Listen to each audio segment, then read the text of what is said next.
Kristen, tell me how you teamed up with Jason for this film. I auditioned just like any regular audition, except clearly I wanted it very badly. I'd read the script and been so impressed, and it's just sort of the be-all, end-all for someone who wants to get into comedy to be working with these people. And I had two auditions. Most of them were improv, so it was really intimidating, but somehow I shot this film. And it looks like you guys had a blast shooting this film. It's so much fun.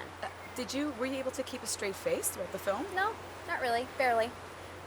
If it's ever over my shoulder, I'm probably laughing on the other side. It was really hard with Russell, especially because he just says things that are just so shocking sometimes. And like that comment about him having herpes in the movie, like that was completely, he just made it up on the spot.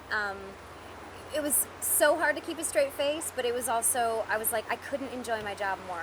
I just felt really, really lucky the whole time. Did you guys have a lot of laughs off the set as well? Oh yeah, and because I think the reason that they've achieved such success and also are such great improv artists is there's no, it's a very supportive environment. It's a very collaborative environment, and I was nervous getting into it, you know, because I'd never really improv before, but they're extremely supportive, and they were they were encouraging, and they would throw out ideas at you, so there's a lot of good chemistry. And what was your initial reaction to the nude scene? I thought, man, is he really going to go through with this, or is he going to use a double? And he did it.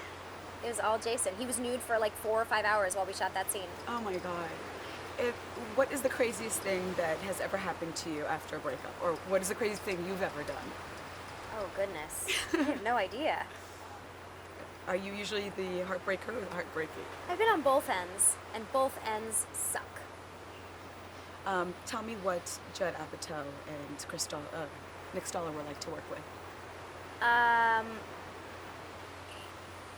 Unbelievable. I mean, the amount of fantastic comedic performers and directors and producers involved with this film. I mean, clearly Judd, anything that he chooses, you know, he's going to surround himself with people that are just high class. And Shauna Robertson, our producer, is just amazing. And just her judgment and her guidance throughout the whole thing, she really kept everybody's morale up. And Nick Stoller, you know, initially I was like, oh, he's a first-time director. You know, you never really know what to expect. And he just stepped into the shoes of a collaborative, confident first-time director better than I've ever seen. He was so calm during the whole of shooting, and he had so many ideas, yet he would take everyone's suggestions, which I think is really part of the reason they succeed so much, is because they get all of these choices in editing, and they make the best movie from that. Right. And how's he different from other directors that you've worked with?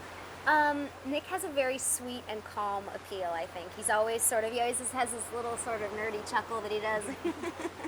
And you can make him laugh really easily, and so you always feel good around him. He has a habit of making everybody around him feel good. Wow. And I know you've been on a lot of popular TV shows. Can you talk a little bit about your heroes? I believe I'm going back to Heroes this summer. It was sort of interrupted because of the strike, but I'm looking forward to going back and finishing out my arc with them, because there's more of a story to be told. Very good. And I know your upcoming flick is When in Rome, right? Yes. Great. And when is that going to start shooting? That starts shooting in about 2 weeks, so I'll go back to New York for the summer and shoot there.